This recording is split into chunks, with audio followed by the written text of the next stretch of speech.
ఏ buffet భోజనాలకు వెళ్తే రైతులు నిలబడరా, భోజనాలకు వెళ్తే తీసుకోరా, ఆ మాత్రం యూరియా బస్తా కోసం నిలబడాలని ఈ వేదిక ద్వారా అడుగుతా ఉన్నా.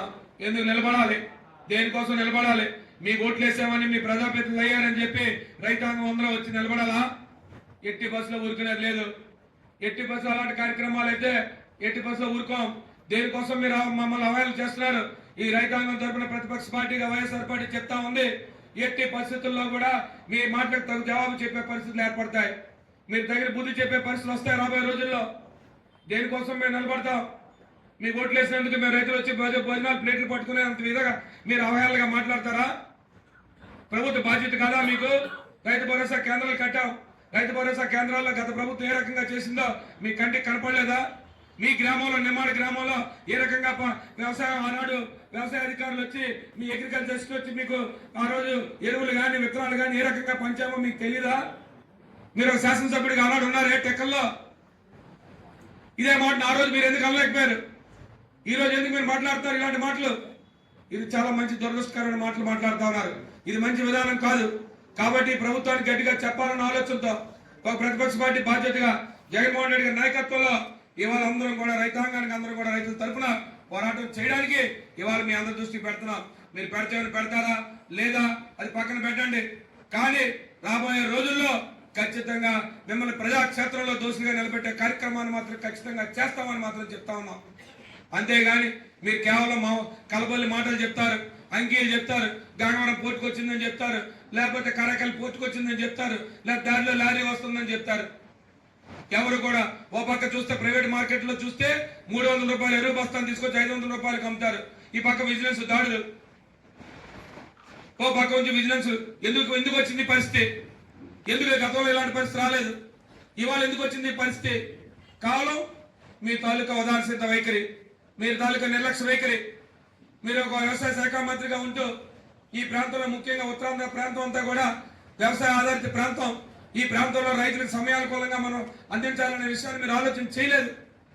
కేవలం ఈ రైతులకు పెట్టుబడి కోసం గత ప్రభుత్వం 20,000 రూపాయలు ఆనాడు రైతు భరోసా కింద 13,500 రూపాయలు సమయానికి ఇచ్చేవాళ్ళం. ఆరోగ్యానికి మీరు ఉట్టిమాలనే ఒక సంవత్సరం 20,000 రూపాయలు కొట్టారు. మొట్టమొదటి సంవత్సరం మీ ప్రభుత్వం ఏర్పడిన సంవత్సరం 20,000 రూపాయలు ఏర్పడలేదు. ఇవాళ 13,500, ఇవాళ కేవలం 7,000 రూపాయలు ఇచ్చారు. ఇచ్చి మీరు మహా గొప్పలు చెప్తా ఉన్నారు. ఈ జిల్లాలో 20,000 మందికి ఇవ్వలేదు. మీరు లెక్కలు తీయండి. ఈ రాష్ట్రంలో 7 లక్షల మందికి ఎందుకు తగ్గారు? గత ప్రభుత్వం ఇచ్చిన రైతులు వాళ్ళ అనర్హులు ఎందుకు అయ్యారు? చెప్పండి వాళ్ళ అనర్హులు అని చెప్పి. మీకు ఈ గత ప్రభుత్వం రైతులకి అనర్హులకి ఇచ్చిందని చెప్పండి. చెప్పే నాదుడు లేడు. పీజీఆర్ఎస్ అని చెప్తారు. ఆ గ్రీవెన్స్కి వెళ్ళి అడిగితే ఒక ఐటీ ఇస్తే దానికి సమస్య రాదు. ఇది ఇవాళ జరుగుతుంది. ఈ రాష్ట్రంలో కానీ జిల్లాలో జరుగుతుంది.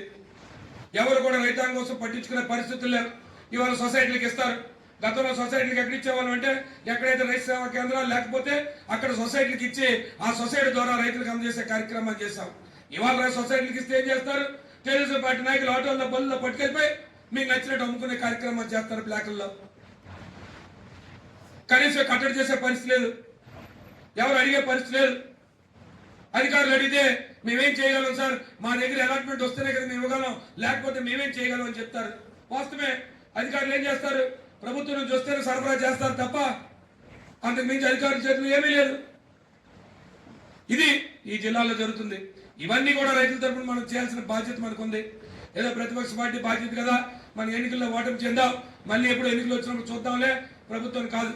ఓ ప్రతిపక్ష పార్టీ బాధ్యత ఏంటంటే ఖచ్చితంగా ఈ రైతాంగం తరఫున ప్రజలకు ఏ సమస్య వచ్చినా ఆ సమస్యని ఖచ్చితంగా ప్రజల తరఫున మనం పోరాటం చేయాల్సిన బాధ్యత మనకుంది. కాబట్టి ఇవాళ మనం వెళ్ళి ఖచ్చితంగా ఆ కార్యక్రమాన్ని చేయాలి. ఆ కార్యక్రమాన్ని చేద్దాం.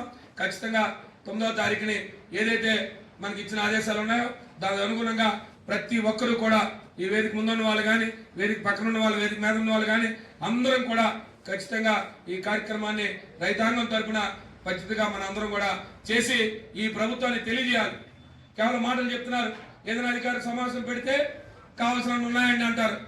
ఎక్కడైనా అడిగితే రైతులు వస్తే రైతులు ఒక పక్క క్యూలు తెల్లవారు 4 గంటలకి ఇక ఆఖరి కొట్టుకునే పరిస్థితి. ఇది ప్రభుత్వం కలిగించింది ఏంటంటే రైతుల కోసం.